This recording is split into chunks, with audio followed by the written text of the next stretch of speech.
Okay, well, it's late morning on the 10th, and our hunt for Santa Rosa history continues. And I am out here at the Odd Fellows section of the Santa Rosa Memorial Rural Cemetery. It's a beautiful day. It's not spooky at all. I'm sure at nighttime I'd get the willies being in here. Your Rosie girl is not cut out for scary stuff in life, but I think I'd mosey down the path because I was told by a kind dog walker through here that his grave site should just be down here on the left.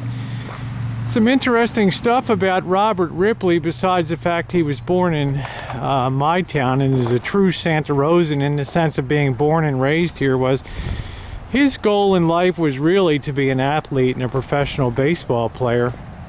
But unfortunately, when he was in high school, he broke his arm, and that was the end of that dream. Oh, and here we go, off to our left here. The sun is kind of behind me today, but as I come in closer here, there we go. You'll be able to see Ripley, and you can see his mother, Lily Bell, and it always amazes me. People died pretty young.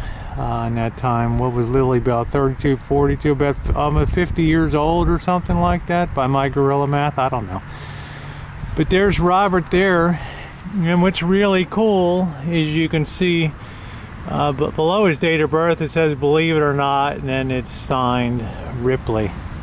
Ripley made quite a contribution, and it seems strange that Santa Rosa would have two pretty renowned cartoonists in residence. One being Charles Schulz, who was a longtime resident of Santa Rosa and the creator and illustrator of the Peanuts strip. But Robert Ripley was a self-taught artist who was also a very famous illustrator of his own series of Believe It or Not. You know, he started out writing sports blurbs and trying to piece together interesting facts about the sports world and things, but it really took off when he started researching and publishing unusual tidbits and unusual facts. I guess what really rocketed him to fame was when he published in his column after Lindbergh's historic flight to Paris. I believe it was 1927, when he made it solo across the Atlantic. Ripley actually published something that said that Lindbergh was not the first one to fly solo across the Atlantic, and you can imagine the hubbub. I mean, Lindbergh was a real national hero, and I think the reading public wrote in excess of 120,000 letters of protest and things. But what it did was establish Ripley as a big-time name in publishing the unusual. You know, believe it or not, until 1931, the United States had no national anthem, and Robert Ripley was really the one that it can be laid to his credit that he was the one that brought everybody's attention to it. In January of 1931, he published a Ripley's Believe It or Not column stating that the United States was one of the few countries in the world that had no national anthem.